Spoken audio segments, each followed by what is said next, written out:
Attorney Larry Woods, and the issue is TnCare and the law. And of course, Dr. Woods, before we had our first commercial break, we promised that we'd give you an opportunity to talk about TnCare. And I think the very name TnCare means that it seems to be something that is peculiar to the state of Tennessee. And let's talk about the conception of TnCare and how all of that came into being.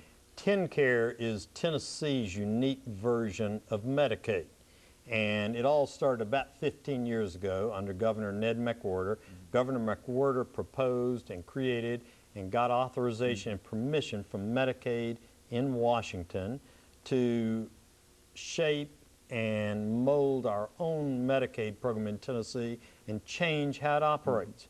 And what that meant was more people became eligible in Tennessee for health care coverage and health care protection than would have been eligible under Medicaid. We opened up the enrollment of Medicaid and said, we're going to take more people who are, so-called uninsurable. We're going to take more people who maybe make more money than just being poor. Lots of middle-class working people are poor by the time, their paycheck's spent at the end of the week. And we'll redefine the eligibility under TnCare and broaden the Medicaid program, take more people in, cover more children, cover more middle class, cover more uninsurable. And that was the original idea in TnCare.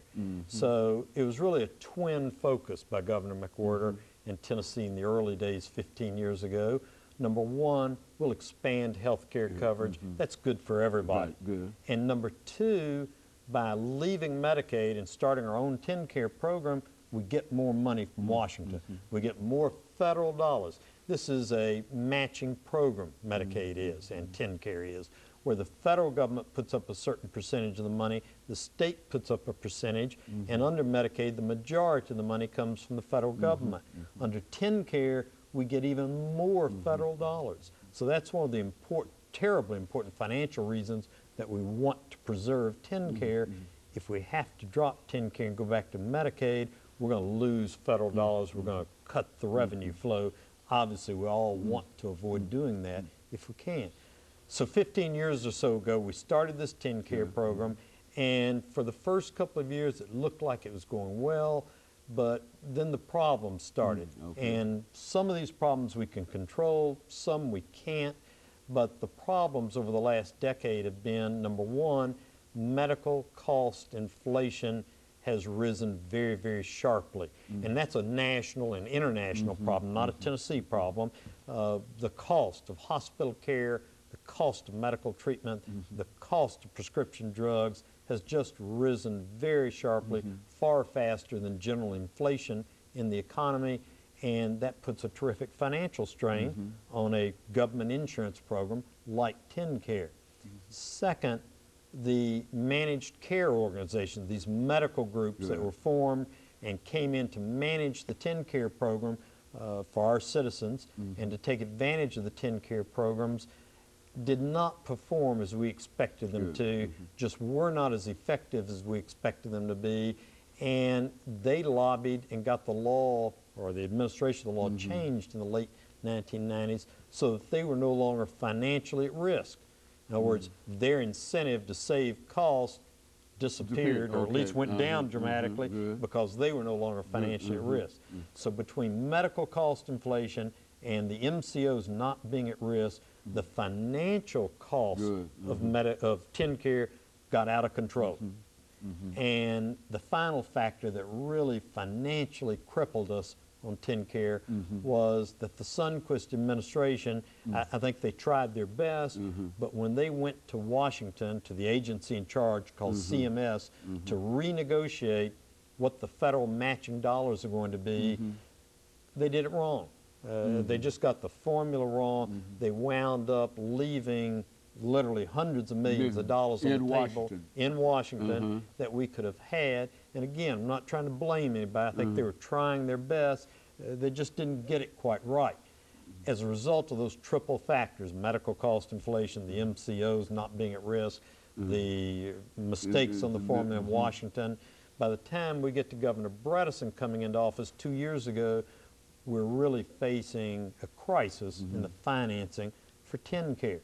For next year, there's going to be a $500 billion hole in TnCare, and I'm sorry, a $500 million hole in TnCare that we don't have the funds to make up. So now this is the deficit in TnCare that yes. we'll face next year, you're saying? Yes, that's right. We're already in deficit, but the deficit's getting higher, faster and faster. It's sort of like interest on top of interest. The longer we delay, the longer we have to wait, the faster that deficit's building.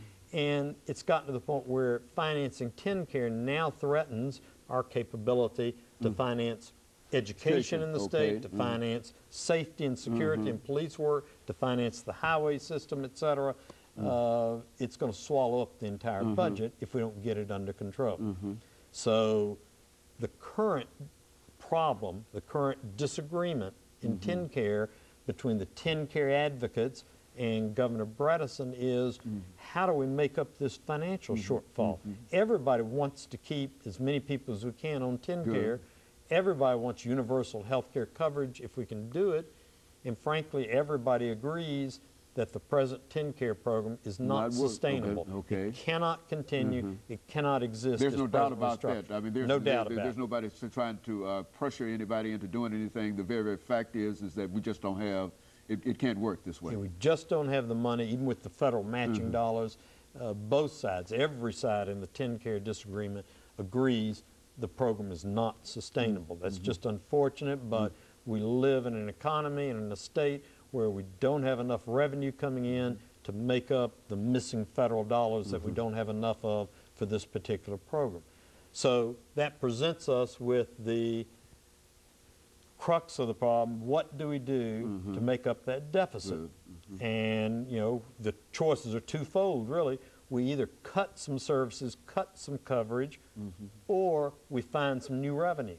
And we can find the new revenue through new taxes, which is not a realistic option in Tennessee, or we find the new revenue through scaling back the number of people covered, or scaling back the kind of drugs we're using, or scaling back some of the other coverage and services and benefits provided, or by dropping TnCare and going back to Medicaid. I mean, those are essentially the choices, the range of choices that we're facing. Okay, over the last 20 seconds before the second commercial break here, Dr. Woods, do you believe that there's any way that we might be able to work our way out of the TnCare mess, quote unquote, that we find ourselves in now?